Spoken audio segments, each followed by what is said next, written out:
7 o'clock exactly, so we'll call to order this meeting of the Board of Trustees of the Urbana Free Library on this November 12th, 2024. Becky, can you roll call? Julia? Here. Liz? Here. Glenn? Here. Rebecca? Here. Beth? Here. Dan? Here. Rob? Yes, here. And we're missing Darius and Sharice. Are there any additions, corrections, or modifications to the agenda? Hearing none, is there a motion to approve the agenda? So moved. Beth, and a second, and Glenn. All in favor of approving the agenda as is, say aye. Aye. All. Any? Wow. Messed that up. The words are just gone. That's amazing. That's what happens when you mess up one thing.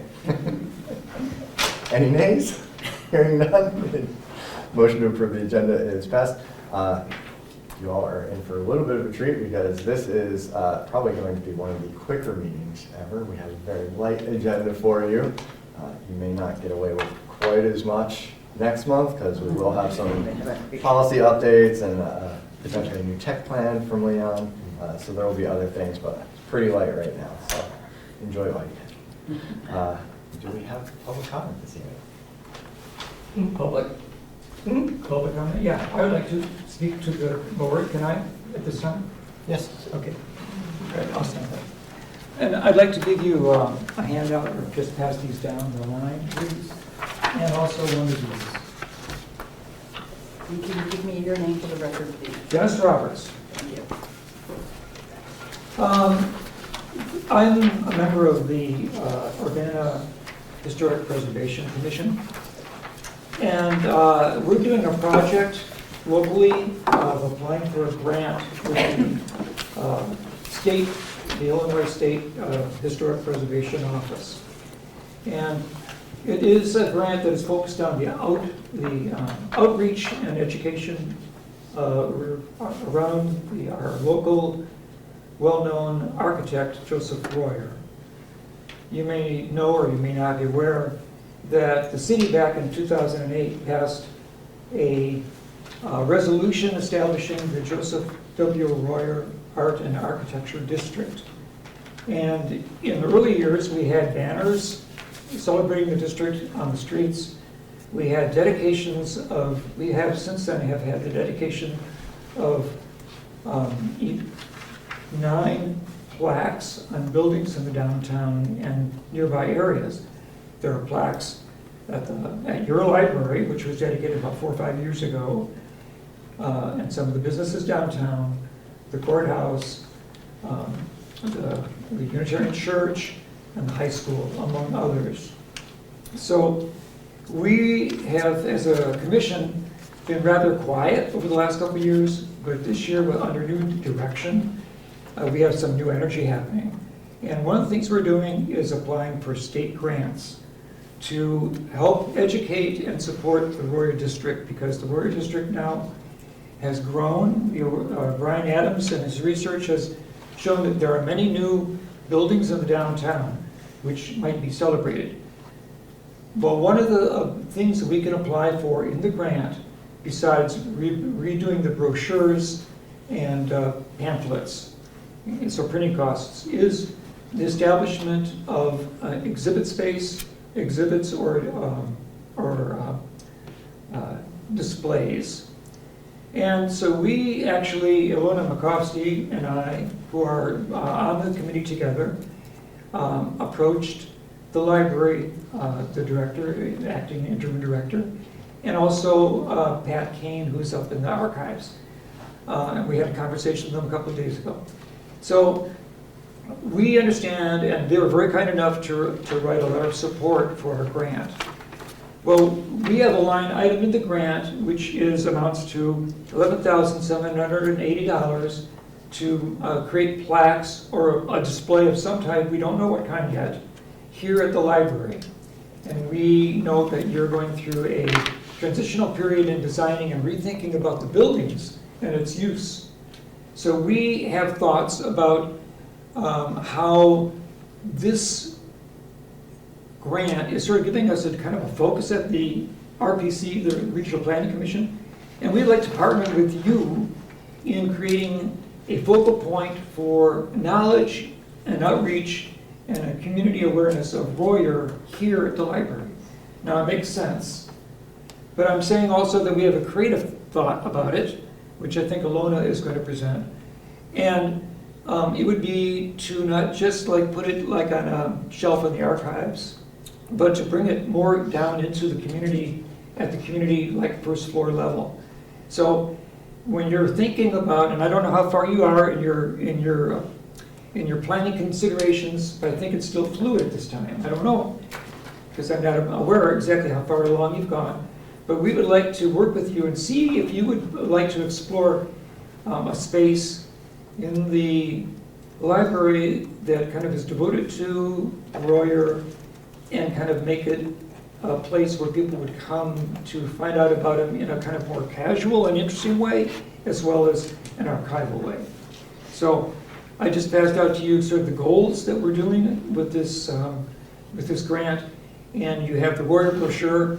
Now that brochure was, it's like, I don't know, 16 years old now, and it needs to be updated. So we have money assigned for that, and if this grant is approved, which we'll find out probably in about a month or two, the deadline for the applying for it is Friday, so we're working on this kind of at the last minute because our commission only began talking about it at our last meetings.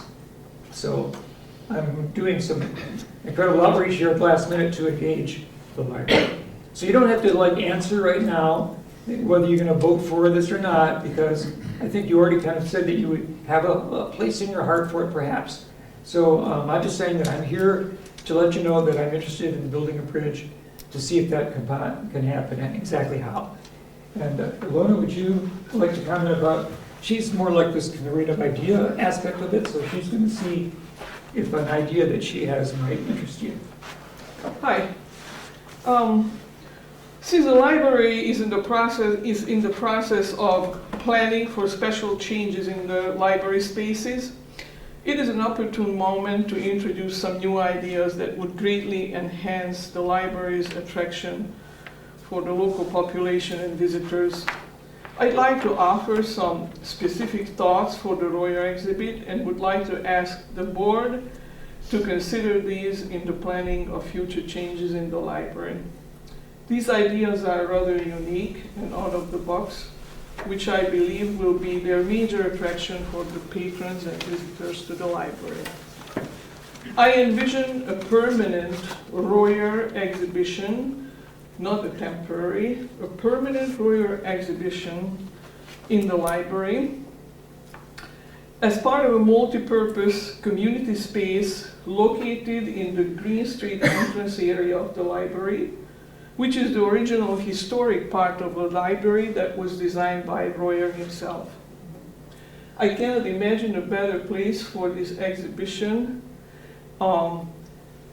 than the Urbana Public Library, since its original part was designed by Royer and it's a public space open and free to everybody in the community. And it's also centrally located, very highly accessible. The exhibit would be located, the Royer exhibit would be located in the southeast room of this historic Royer library, which is directly adjacent to the entrance room, the main entrance to the west, to the left of the entrance. And I envision converting this room to a bona fide cafe, a bona fide library cafe. Library cafes have been very popular in the last about 2 decades all over the world, including the United States, and have greatly enhanced the attractiveness of libraries and the functions of the libraries. The cafe, the main purpose of this cafe would be to provide a very pleasant and comfortable place for people who come to the library where they can sit down and read and converse with each other, meet with each other over a cup of coffee or other beverages. So basically, we would be creating a pleasant space, just like we find in bookstores, big and small bookstores, which opened cafes to attract more shoppers, in which they have been very successful. This cafe would actually serve as the exhibition space for the Royer exhibit. This would be, I imagine it as a very creative, immersive and interactive exhibit. And I have details of it, but I don't have time to go into the details, so I'm just going to give you the bigger ideas about the conversions of this area. The cafe would be, I think, a very pleasant place for this exhibit, the way I imagine it, and very new and fresh, as opposed to being a musty, dull, and boring small town library exhibit. So the other part of this multi-purpose community room would be the two rooms on the right side of the entranceway. And I would like to, and I vision these two rooms converted to a permanent exhibition space, meeting space, and performance space together, all three of them. While in the meantime, they would continue to be reading spaces, reading rooms, as they are today. The exhibitions would feature local artists, all kinds of artists, painters, graphic artists, potters, photographers, whatever art that we can think of and bring in there, whatever we can bring in there. The performance space would basically replicate the things that we already have in the left side entrance room, where we have monthly music performances. But now these would be transferred to the right side two rooms, and they are large spaces. And these rooms with their permanent art exhibits would provide another very pleasant area. So besides serving various public functions, the exhibits will provide pleasantness to the space. If I might. More than 5 minutes, right?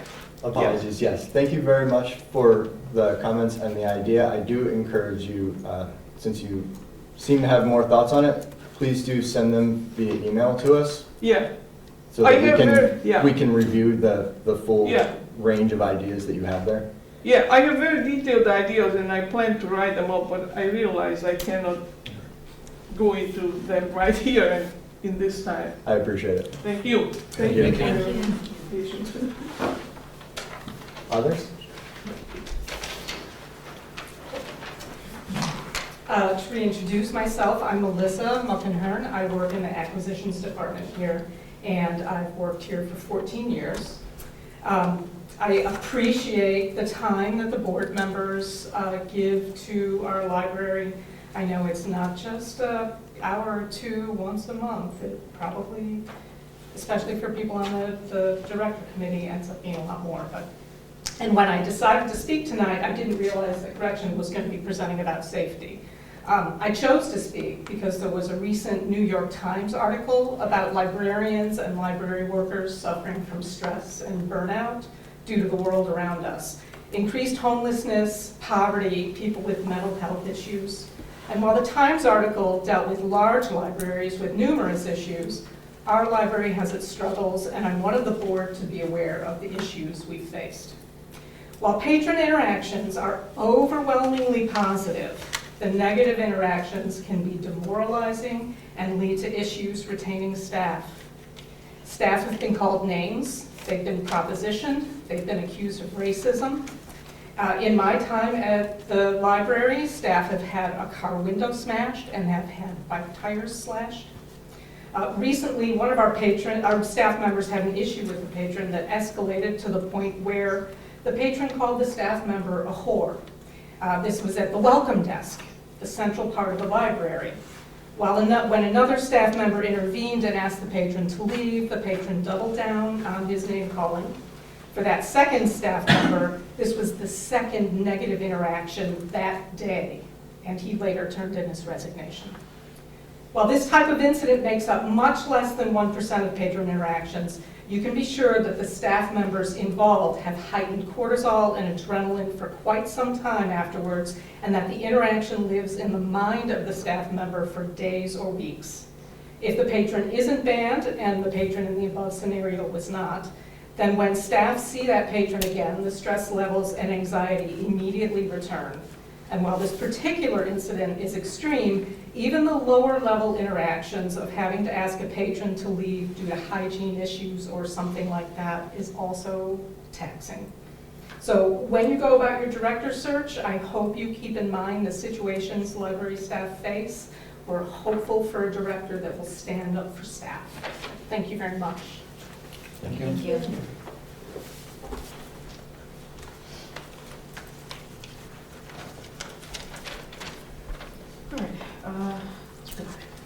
All right, once again, thank you guys for your time.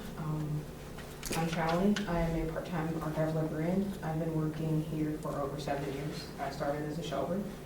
I've been present at the last few meetings, and I've witnessed my coworkers have the courage to speak up about their concerns. And so tonight, I'm speaking up about some concerns that I have. Like Melissa, I want to acknowledge that the vast majority of the patrons that we serve cause us no trouble. However, there is a small fraction of our patron base that treats staff in a manner that can be called abusive.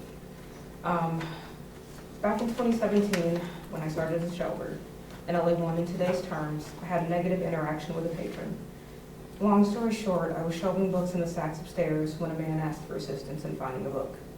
I was quickly able to locate it and gave it to him, and he proceeded to make very inappropriate comments, saying things such as how smart I was and that he was an attractive man, I was an attractive woman, and that he was going to, quote unquote, pop a baby in me. Needless to say, I felt extremely uncomfortable with this interaction, and I reported it to the librarian at the second floor desk. The patron was asked to leave for the day, and at some point after this event, he was banned for a year. You may be wondering why I'm telling you this story. It happened several years ago. Since this incident, the same patron has been the subject of numerous other reported incidents. A small sample of his infractions this year include referring to female staff in derogatory terms, calling female staff names such as baby and honey, trying to grab a female staff member, and appearing to be intoxicated while at the library multiple times. None of these behaviors are acceptable, and it's baffling to me that this is continually allowed to happen. While I received support back in 2017 during my interaction with this patron, staff today don't feel that they have that same level of support. Furthermore, the last person to issue a ban on this patron, despite his inappropriate behavior being common knowledge among staff, was a regular staff member. This is important to note because as regular staff members, we can only issue a ban for up to 30 days. But the frequency of his behavior and the escalation, I feel it's only fair that it warrants a closer look. This is just one example, and again, most of our patron interactions are very positive, but there are a few other people who we continuously have problems with. They berate employees and unfairly monopolize staff time. These are the type of events that stick with us and impact us negatively in the long term. Because I work in the archives, I am sheltered from most of the incidents that my coworkers face, such as the ones Melissa described, but I do work here, and I feel it's important that I speak up. My coworkers are wonderful people, and they just want to do their jobs. They genuinely want to serve the public, but patron interactions like this and the lack of support received make it hard for them to do that. Thanks. Thank you. Thank you. Anyone else?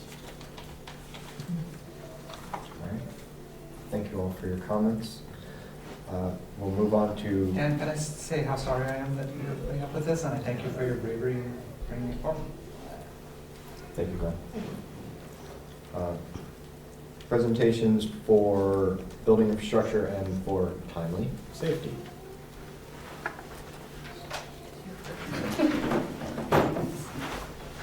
Hi there, my name is Mike Hannon, I'm the facility manager, part-time. I'm here to talk about building infrastructure. So we've done a good job of keeping up with maintenance practices and inspections throughout the library with staff and outside contractors. We've got equipment lists and manuals that are on our website, or on our drive. In the past year, facilities has done office moves. We've got all but one required inspection done. That one is for reduced zone pressure, and that one gets done next month, so we'll be current for this year. We also did shelving equipment, furniture removal behind the welcome desk and got that all arranged for them. We had I did the contract for the split system in the server room. Why that was important is it's a standalone system, so we don't need to use the air handler that isn't working right now to help cool that room. And that's been a godsend until last week or so.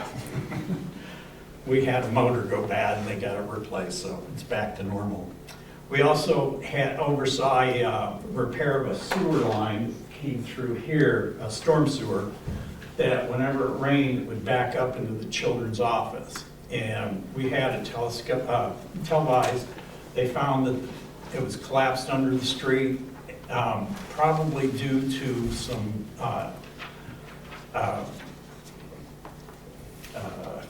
some cable that was put in. They got it taken care of. We haven't had any more problems.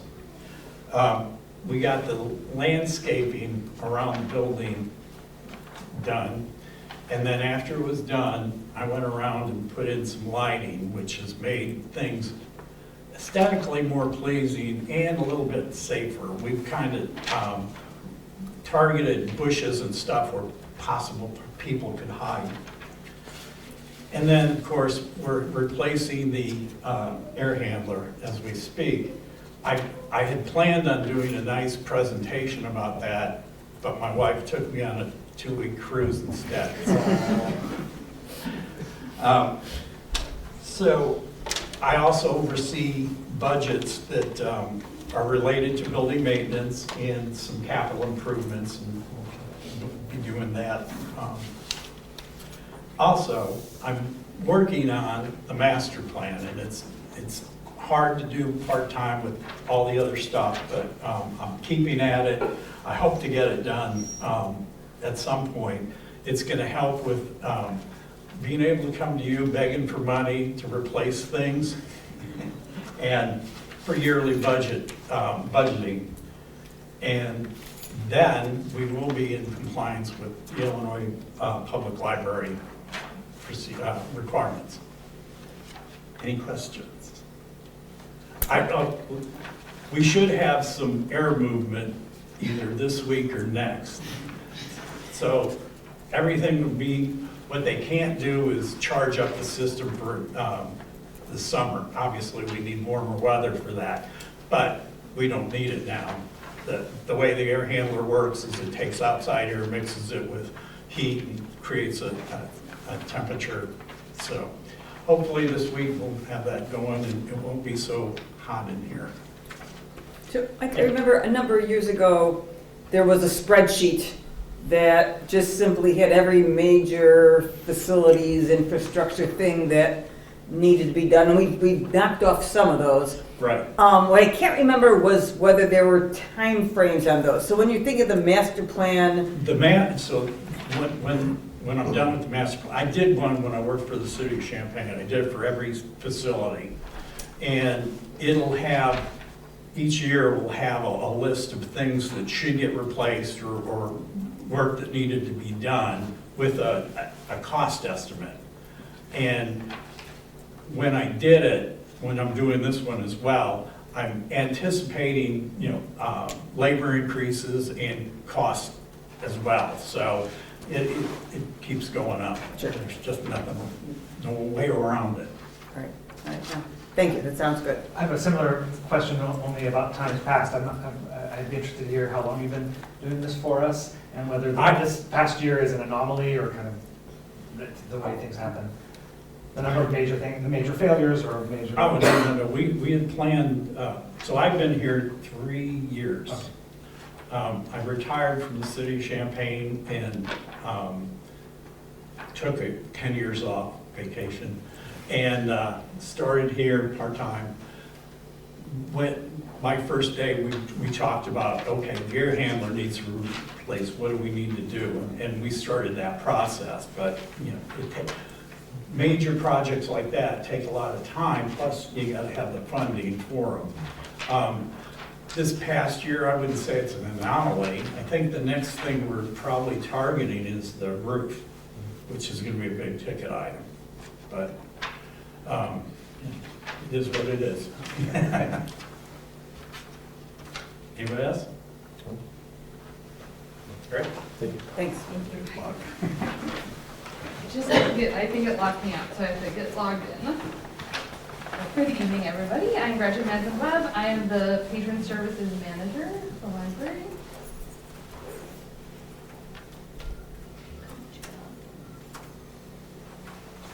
Just looking for the device, sorry. I connected to it before the meeting. Okay, well, it's just one slide. I can do that. It's good to pivot and know. All right, so I'm here to talk about how we meet the safety standards for the Illinois Library Association. We have many things. Safety is a priority for the library. We have just recently created another additional full-time safety position that is vacant. So please share with your networks to get people to apply. The position closes December 5th at 11:59 p.m. In addition, we have a full-time safety person that works at the library that helps de-escalate situations and helps when we have those situations arise.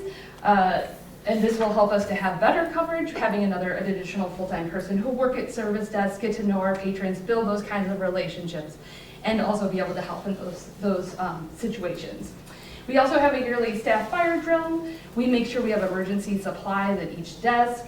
We have an emergency text messaging system. We have safety staff, as I mentioned. We have an emergency manual and a disaster plan. We have policies for security cameras. We have behavioral rules for the library. And we also have a new patron incident procedures team that has been working on looking at the rules, looking at procedures, how do we do things better. We are also looking at new databases for our patron incidents so that we can better communicate with staff what's going on in the building. And then we also have been thinking about staff training. So that team has been talking about what are things that need to be addressed for training, how do we do that, who's going to do that, and then and we're thinking about that in the terms of our staff development day that is coming up in February. So we'll have training during that, most likely, but we'll also have additional training for staff as well.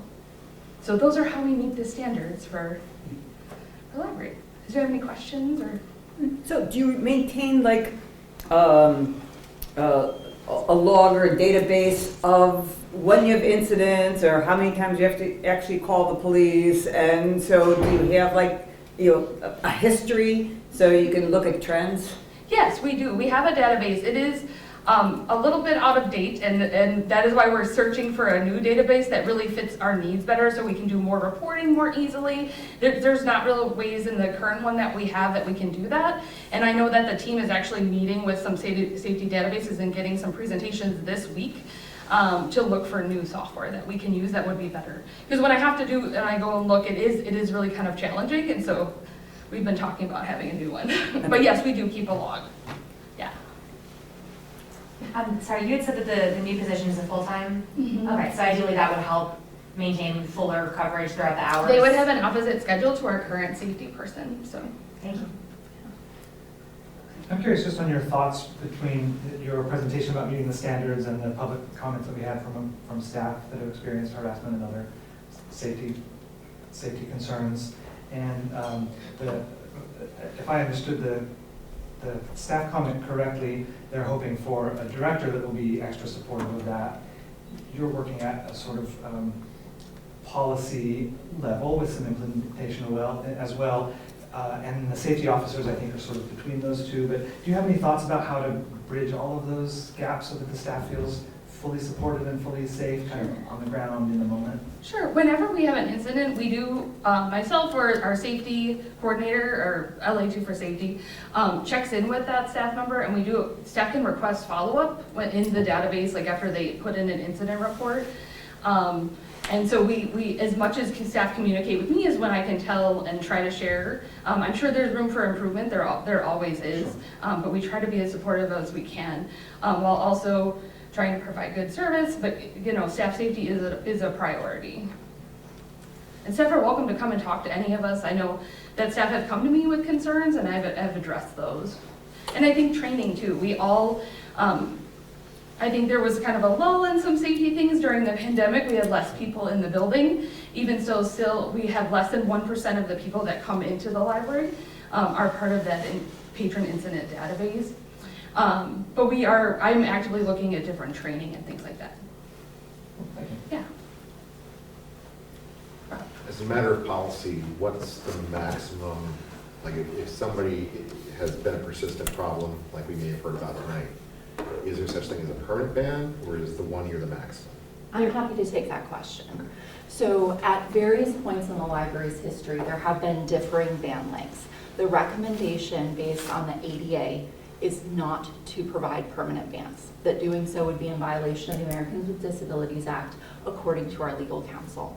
As a result, Celeste's stance on the matter was to issue bans of up to 1 year maximum, because that is what our legal counsel recommended, with a revisit, knowing that there may be individuals who exhibit behaviors in the library that may be connected to mental health events, physical health events, and so to deny people longer than that when they can seek treatment and receive medication is unjust. Admittedly, there are staff on the library who would like longer ban lengths. And to be fair, the folks who are providing our legal services are not working at our service desks, right? So there is absolutely a rub between providing public service and what is legally advisable. That being said, that's part of the reason as interim director, I've established the patron incidents and procedures team so that we can look at those things and shore things up. I think there is room for some additional flexibility, but I also want to make sure that we are being prudent and consistent in the way that we are doling out consequences, because that has also been an issue. I have a question, and I don't know if this is for either of you, would be regarding that procedures team. Is there an estimated time when you expect for an update or of some sort of those protocols? Sure. So we're meeting regularly as a team at this point. I'd say we're checking. Right now, we've got folks, like Gretchen said, who are looking into softwares. We'll be doing trials soon. That is a subcommittee of the larger committee. And so those of us, I'm one of the people on the subcommittee.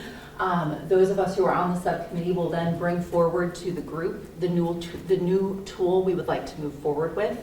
We're also providing regular updates about the LA2 safety position. We are interested in having a robust pool of candidates, and so Gretchen has extended the deadline to make sure that that is the case.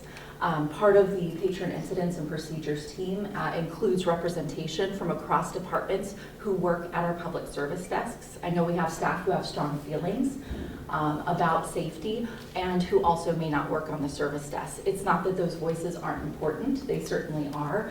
And we also want to work directly with staff who are impacted and are interacting with patrons on a regular basis.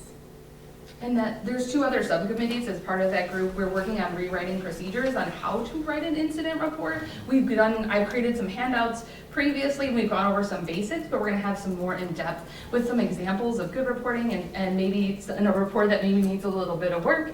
And then we also have a training subcommittee as well that are looking at ideas for outside presenters to come and talk and train, and what are like the high level topics. So staff have brought up de-escalation techniques and things like that. So that's one of the 2 other subcommittees in that group. So we will continue making forward positive progress in this area. And I think it's also very important for us to recognize that even taking all of the right steps, which we will take, it does not solve the problem of public service, right? As much as we want, there will be a small percentage of patrons who struggle to behave in the library.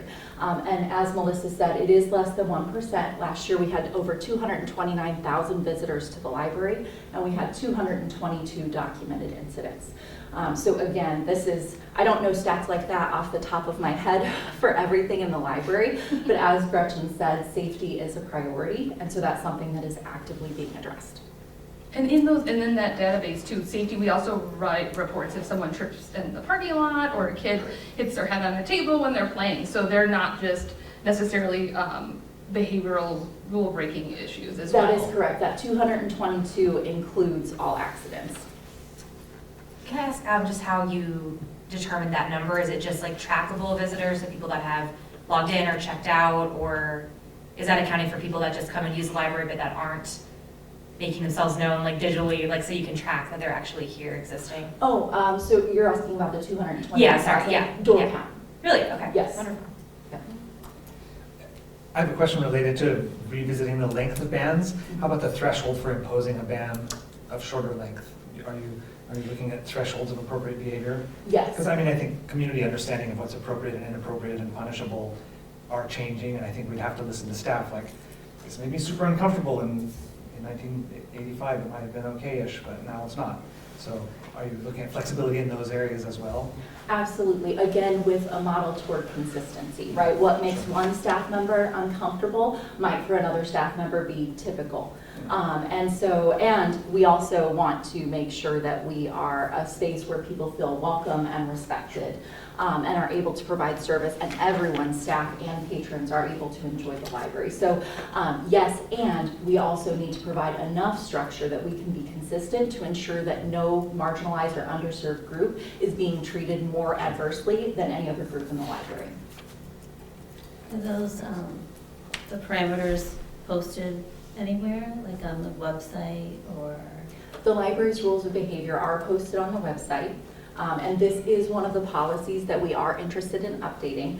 This is a more involved policy to update, particularly because the library is a governmental entity, and so we are beholden to things, particularly like the First Amendment, and some other items that, while some people could say, of course you can't swear in a public place, right? Like, there are things we have to address and handle differently as a public place, and we are still in charge of the library as administration and as staff, and so I am confident that we can, again, continue to make positive forward progress in this area. And then one more question. Are there staff at sort of all levels represented on these committees making recommendations? I don't know Yes. if it always has to be like that, but just out of curiosity. Broadly speaking, yes. So what occurred was I sent out an invitation both for our internal communications as well as our patron incidents and procedures, and invited anyone on staff who was interested in working toward positive solutions to step forward. Every single person who stepped forward is on the committee. Okay. Thanks. Sorry, let me back that up. Every single person who stepped forward and indicated a preference is on the committee of their preference. There was maybe two staff members. There were two staff members who indicated they would be happy to serve on either, and so then we placed them where the need was the greatest and where we needed the representation. But yes. Good, thanks.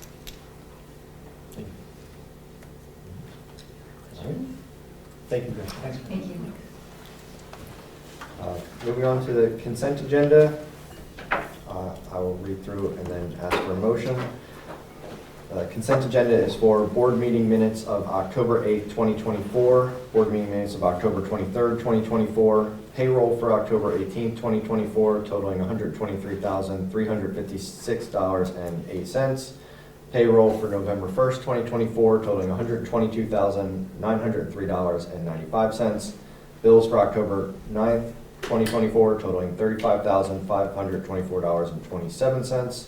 Bills for October 11th, 2024, totaling $37,659.83. Bills for October 18th, 2024, totaling $22,991.84. Bills for October 25th, 2024, totaling $14,401.84. Bills for October 31st, 2024, totaling $12,621.53. Bills for November 8, 2024A totaling $350. Bills for November 8, 2024B totaling $90,196.90. And I need a drink of water. Is there a motion to pass the consent agenda? So moved. Rob, and a second. Second. And Erica, any discussion on the consent agenda? Hearing none, all in favor of passing consent agenda as is, say aye. Aye. Any opposed? Hearing none, consent agenda is passed. As I said, there are no individual action items. There's no other discussion items, so we'll move on to reports of liaison officers.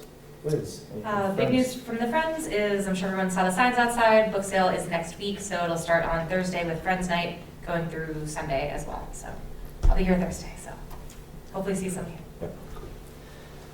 For the foundation, they are currently, as last time I heard, well, this was last week, so hopefully it's gone up a smidge since then, at 47,000 raised of their 108,000 goal for the year, so about 44% right now, so they're going along well.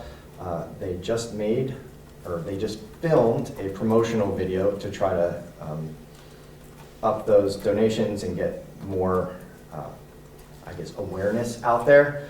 I heard good things about everything that went down with that. Saw some good pictures from it. Looking forward to the finished product on that, which I think should be coming in the next week or two. And then you probably saw, hopefully, all this last week, the fall appeal letter came out, so everyone probably got one of those in their mail. Yeah, I think those are big things for Foundation. Rob, IHLS? IHLS Member Day is February 12th, 2025. Early registration goes through January 3rd. And evidently, again, if you make it by January 3rd, and registration is free no matter what, but if you can register by then, you're supposed to get some kind of material good in the mail as part of that. And after that, you just get to go to the Member Day. It is an all virtual event, and registration is open. I will probably remind you all again at the next meeting or thereabouts, but yeah. No ominous beverages this year. They didn't specify this time whether it was liquid or protein or fowl or I don't know. They didn't say. So it could be a chicken in the mail, but I can't promise. Rob, is there any indication that they'll be going back to in-person meetings, or are people liking the virtual? Well, I think that, especially with the platform they've got, which is really, really nice for online conferences, and the fact that this is all over the state, I haven't seen any clear indication that they're going back to an in-person thing or a hybrid event, but for this year it is virtual.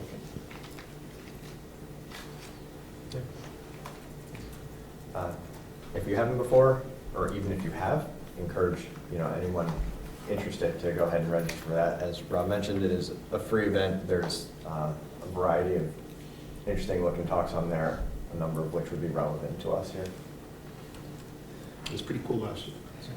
Yeah, I surprised myself and signed up, and it always feels like a big obligation to sign up for a full day or 2-day event, but you can really pick and choose, and I didn't regret going to anything that I went to. And because it's a virtual event, you really can. It's not like if you don't go to one thing, it's a big deal. You can pick and choose, as you said. And last time, as I recall, they actually made them available after the fact. So even the ones that you didn't have a chance to go to live, the recordings were available afterwards. So if you register, you have, I can't remember if it's infinite access or whatever. I haven't gone and looked in a while, but I think you have access for at least a pretty good period of time after the event. So. All right. Any administrative reports? The air handler is underway, which was included in the director's report, and you heard from Mike. We're very pleased with the work that has been done. We're also very pleased with the walk to the polls, which occurred. You would have received a picture about that as well. So know that the audit is currently underway, and so once an audit is finalized, you will receive a presentation, likely in January or February, with regards to the library's audit. Sure. I do not believe there are any board or committee reports. For President's report, the one thing I will mention is Going back to our special meeting, we selected organizational architecture contingent upon those references. I was able to get references back from 4 libraries, all of them glowing, exactly what we would have hoped for. So I feel confident going forward with them. At least one of those libraries too had used them on multiple occasions, so they are willing to have repeat business.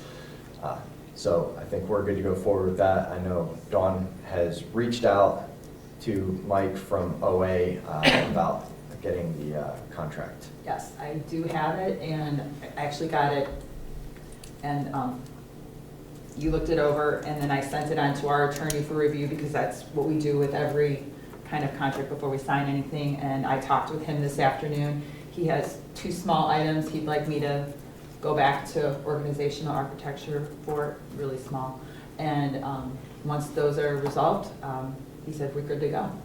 So I think it's going to be resolved real quickly. Does the city need to review any of that, or do we just do it with our attorney? And Just our attorney.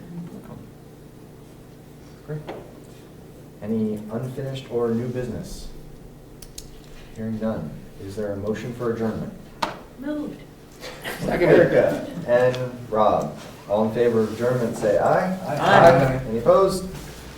Consider it adjourned. Thank you all. Thank you.